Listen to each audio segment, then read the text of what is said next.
La perversion, ce n'est pas une maladie mentale, c'est un trait de caractère, c'est une stratégie de survie.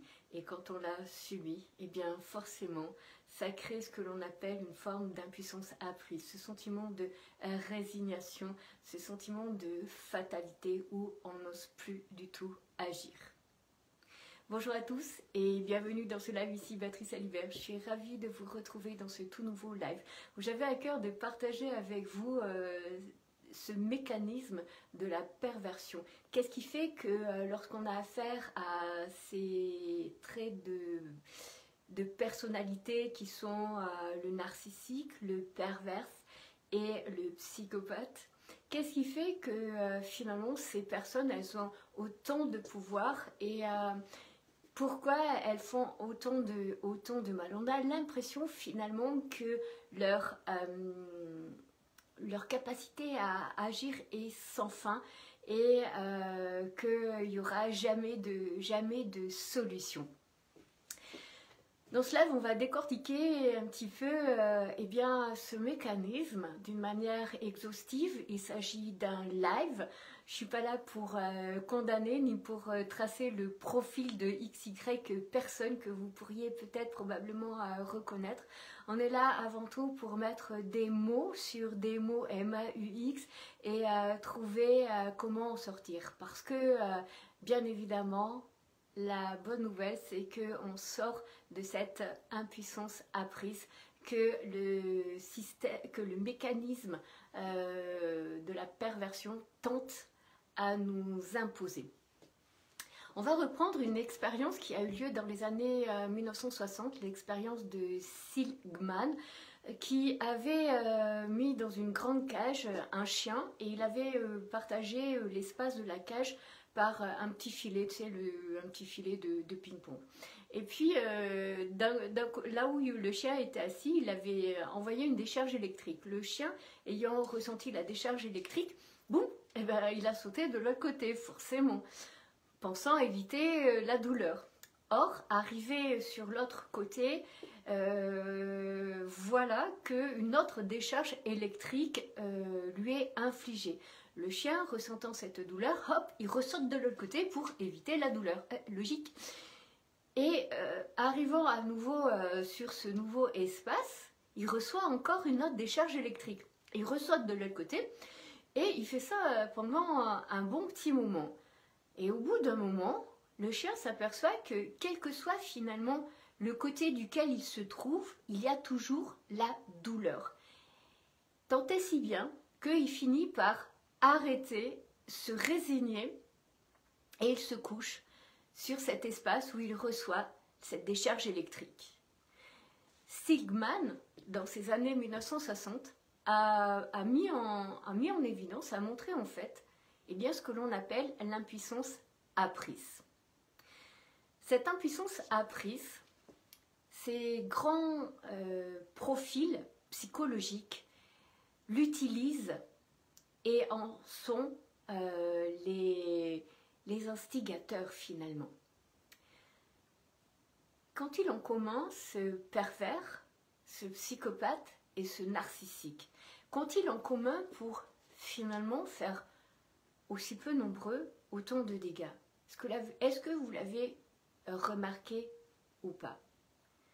Le pervers, le psychopathe et le narcissique, ce ne sont pas des maladies mentales, ce sont des traits de caractère. Ils ont en commun ce que l'on appelle un soi identitaire, un soi intérieur fragile et faible, qui ne s'est pas construit durant l'enfance. Pour X ou Y raison, c'est assez complexe et c'est cas par cas. Je n'entrerai pas dans le détail. Il n'empêche qu'ils ont ça en commun. Et comme ce soi intérieur est très fragile et très faible, ils ont construit, eux, un mécanisme de défense que l'on appelle une identité sublimée. Et tout ce qu'ils vont mettre en place, en fait, est dans le seul but de protéger cette identité sublimée qu'ils se sont construites, à laquelle ils se raccrochent, à laquelle ils s'identifient. Cette identité sublimée, tant qu'elle est appréciée par les gens qu'il rencontre, tout va bien. Lorsque cette identité sublimée est contestée, contredite, pas validée, pas appréciée, eh bien, la fureur et le courroux de ces trois profils se met en marche. Et c'est ce que l'on va découvrir. Le narcissique, lui, il adore être regardé, reconnu, validé. Le psychopathe, lui, il adore le contrôle et la manipulation. Et le pervers, il adore ce qui va détruire l'autre. Il se nourrit de la douleur de l'autre. Aucun de ces profils n'a la conscience de l'altérité d'autrui. L'autre, en tant qu'individu, en tant que personne, n'existe pas. Il existe seulement pour venir valider, confirmer, aimer, soutenir l'identité sublimée de pervers narcissique, du pervers, du psychopathe. Comme ces trois profils n'ont pas du tout cette conscience que l'autre existe en tant qu'autre, ils n'ont aucune conscience des conséquences de leurs actes. Et je vais dire, ils s'en tapent royalement.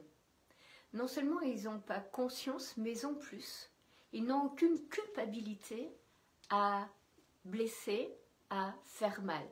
Pour eux, la finalité qu'ils poursuivent dans leurs actions, le seul truc qui est important pour eux, c'est de venir protéger et défendre et faire accepter leur identité sublimée. Ces trois profils-là, on peut les retrouver dans la famille, dans un couple, dans un système économique, juridique, gouvernemental, politique, dans toutes les institutions. Parce que quand une société est devenue pervertie, tu comprends bien que ces personnes-là ont pris le contrôle, le pouvoir, la domination. Et on se pose souvent la question, comment peu de personnes finalement réussissent à prendre l'ascendance sur une masse? C'est normal, parce qu'ils ont des stratégies. Et l'une de ces stratégies, c'est de créer, de conditionner l'autre à cette impuissance apprise, qui va ensuite faire de la victime une personne qui va être résignée, coucou Thierry, qui va être dans un sentiment de fatalité, voire même de dépression, tout comme le chien dans l'expérience de Sigman, dont je t'ai présenté en début de live, où quelle que soit l'action que l'on fasse, la parole que l'on dise, le côté dans lequel on se tourne, et bien finalement, il y a toujours quelque chose qui ne va pas, il y a toujours une blessure, il y a toujours quelque chose qui blesse à l'arrivée. Ces trois profils que l'on vient de voir d'une manière psychologique, on a vu un petit peu psychologiquement qui ils sont, ce qu'ils sont, pourquoi ils sont comme ça, parce que à la base, ce soi intérieur, ce que l'on appelle le soi, il se construit à l'enfance. Et lorsque la construction du soi est altérée, blessée, profondément blessée à l'enfance, elle peut créer ce type de profil-là. Elle ne le crée pas en systématique, elle peut le créer. On peut aussi naître dans ce profil-là. Je n'entre pas dans les détails. Ces profils, il y a aussi un truc que vous avez probablement remarqué si vous avez fait les frais de ce genre de personnage. Quoi qu'il en soit, on voit bien qu'une certaine société fait les frais de ces personnages. Et on se demande souvent pourquoi ils ont autant de pouvoir, pourquoi ils savent toujours quoi dire, que dire et surtout quand le dire pour que ça fasse le plus mal. Je ne sais pas si vous l'avez remarqué. Ce sont des personnes extrêmement intelligentes. Ce sont des personnes aussi qui apprennent par le mimétisme. Elles apprennent ce qui est socialement, moralement acceptable. Parce que d'elles-mêmes, dans leur propre psyché intérieure, elles sont incapables de produire ce qui est socialement acceptable. D'où la perversion installée qui devient une norme. Ces personnes-là ont souvent du charisme, ont souvent du charme, ce sont des séducteurs. Je dis au masculin, mais il n'empêche qu'au féminin, ça se retrouve aussi. Et ces personnes-là, elles savent tellement bien contrôler, tellement bien manipuler qu'elles réussissent finalement à obtenir ce qu'elles veulent. Et lorsqu'elles n'obtiennent pas ce qu'elles veulent, alors là, elles deviennent destructives. Parce qu'il faut éliminer là où les personnes qui viennent contredire ce que je t'ai dit, leur identité sublimée. C'est la seule chose qu'elles poursuivent. Le seul but, la seule finalité qu'elles ont finalement, c'est pas de te plaire, c'est pas d'être gentil, c'est pas d'être méchant, ça, elles s'en tapent. Elles veulent simplement que leur identité sublimée soit validée. Il n'y a que ça qui compte. Qu'elle soit acceptée. Parce que intérieurement, elles sont tellement fragiles et faibles qu'elles ne sont pas capables de le voir, elles ne sont pas capables d'en prendre conscience et de le supporter. D'où ce mécanisme de défense qu'elles ont mis en place. Ça, c'est le niveau, si tu veux, psychologique de ces personnes-là. Maintenant, je t'invite à découvrir un niveau plus profond, plus spirituel, qui va t'expliquer aussi pourquoi ces personnes ont cette forme d'intuition et cette force qui semble si implacable et redoutable. Parce que d'elles-mêmes, elles n'ont aucune force. Elles n'ont pas plus d'intuition qu'une autre personne. Mais alors, d'où elles la tirent? Ce qu'il faut comprendre, c'est que l'être humain, vous le savez, depuis le temps que vous me suivez, on est fait d'un corps, on est fait d'un cœur, d'un mental, d'une âme, d'un esprit. N'est-ce pas? Coucou Michel. Et lorsque notre âme, c'est ce qui fait la jonction entre le corps et l'esprit, lorsque l'âme, elle est blessée, ça crée une fissure. Et cette fissure, ça crée une ouverture dans l'âme. Et cette ouverture dans le spirituel, dans cet invisible, permet à des forces, à des esprits de s'infiltrer.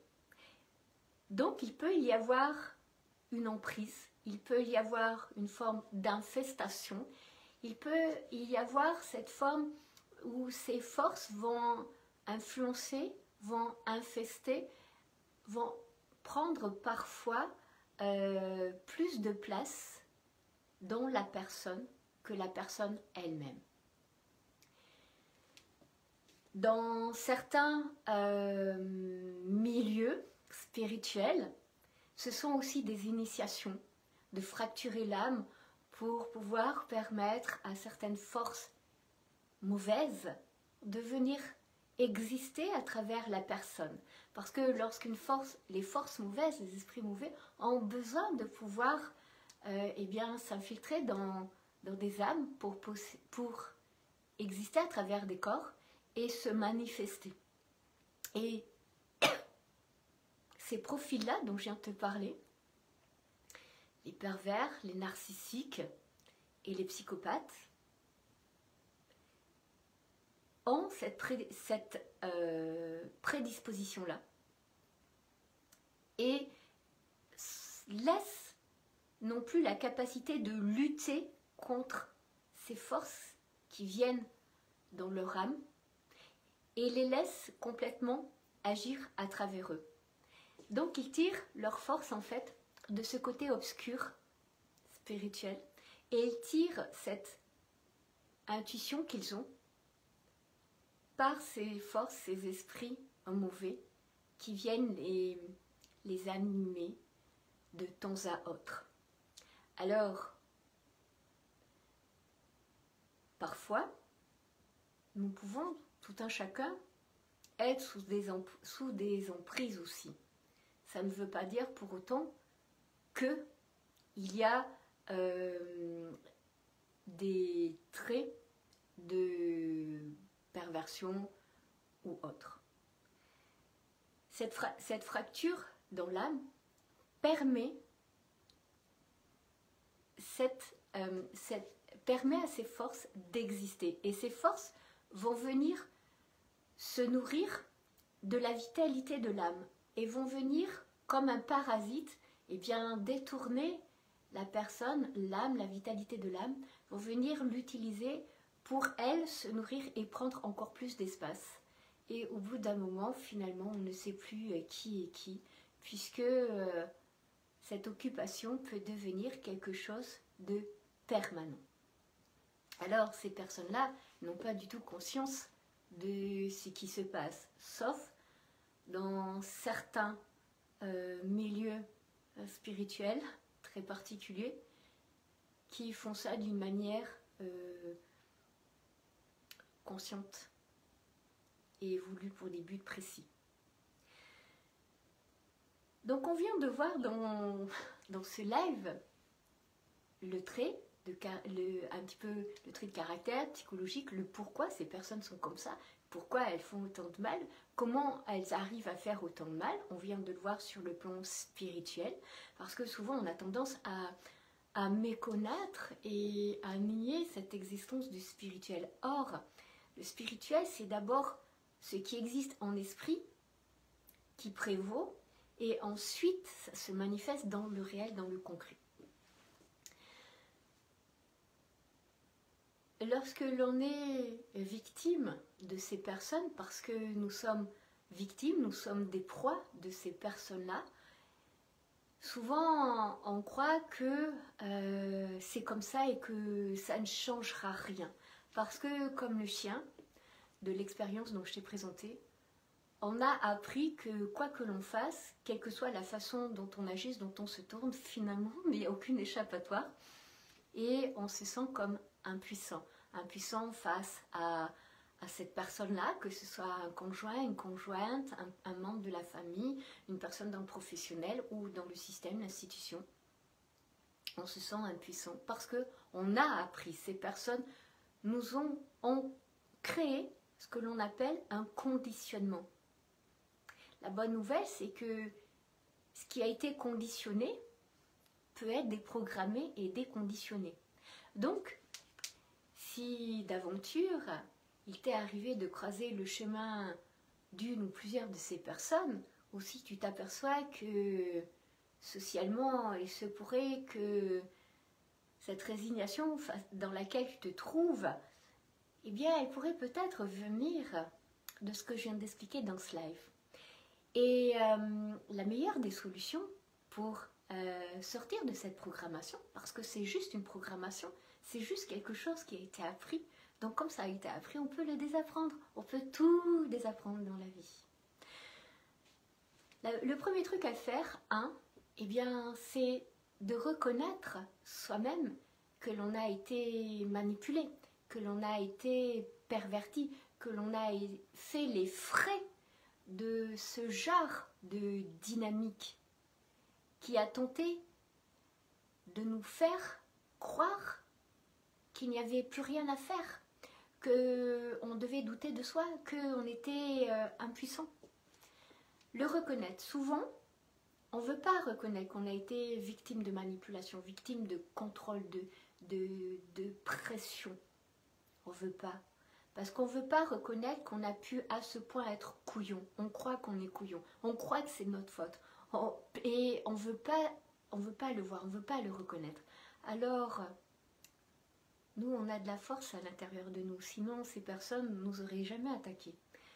Donc, on a la capacité de prendre conscience que, ouais, on a fait les frais de ces personnes. On a fait les frais de leur dynamique destructive. Coucou Frédéric. Coucou Cornel. Et du coup, comme on a fait les frais de leur dynamique destructive, ça veut dire qu'on est une victime.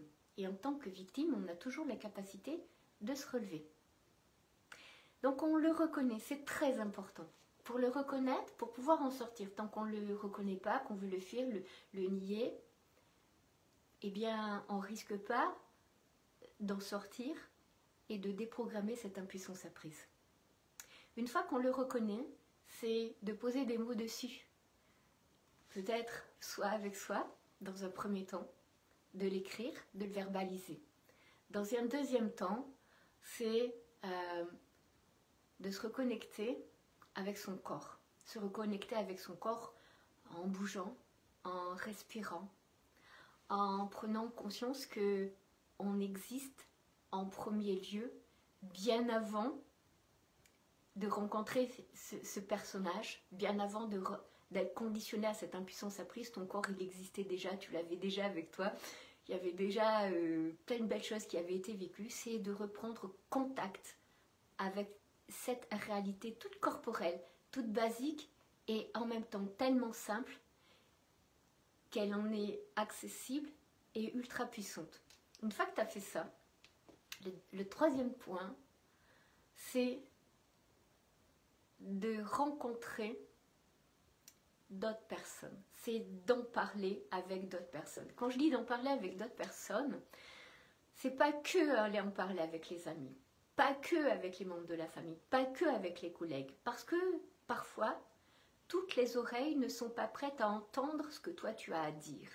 Et toutes les oreilles ne sont pas tes amis. Parfois, les oreilles auprès desquelles tu vas aller te confier sont de connivence avec ces profils-là,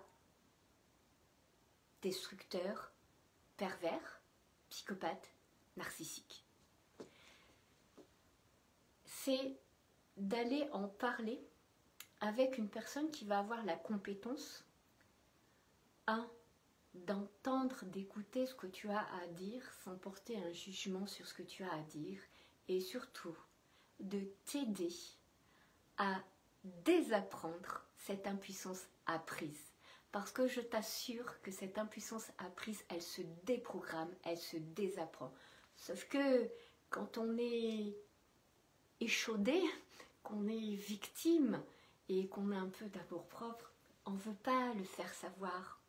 On a un peu honte. Cette honte, c'est pas la tienne. C'est ça la subtilité. Cette honte et cette culpabilité que tu peux ressentir parce que peut-être que tu es un mec, peut-être que tu veux pas que ça soit dit, je sais pas moi. Peut-être que tu es une femme, peut-être que tu as tellement peur que tu veux surtout te protéger et plus jamais être exposé à ça, ou il y a peut-être des représailles de mort, je sais pas. Ils sont capables de tellement de choses, ces personnages. Sors de ton isolement dans lequel cette impuissance apprise t'a conditionné à être. Il y a cette honte et cette culpabilité que tu ressens, c'est justement la honte et la culpabilité du pervers, du psychopathe, du narcissique, de la personne qui a cherché à te détruire. Donc, tu peux sortir de ça, le désapprendre et rendre tout ce bordel à la personne qui a voulu te le refourguer. Maintenant que tu sais que c'est juste une programmation, que ce n'est pas une fatalité, que c'est quelque chose qui est réversible, c'est à toi à choisir ce que tu vas en faire de ce que je partage avec toi. Parce que quand une société est pervertie et que ceux qui devraient protéger un peuple le détruit, il y a un moment où le peuple a besoin de sortir de son propre conditionnement. Et sortir de cela, bien sûr, c'est inconfortable. Beaucoup de choses en toi vont dire non, n'y va pas, ne le fais pas. Et si tu écoutes cette petite voix, c'est que ces personnages ont réussi leur coup.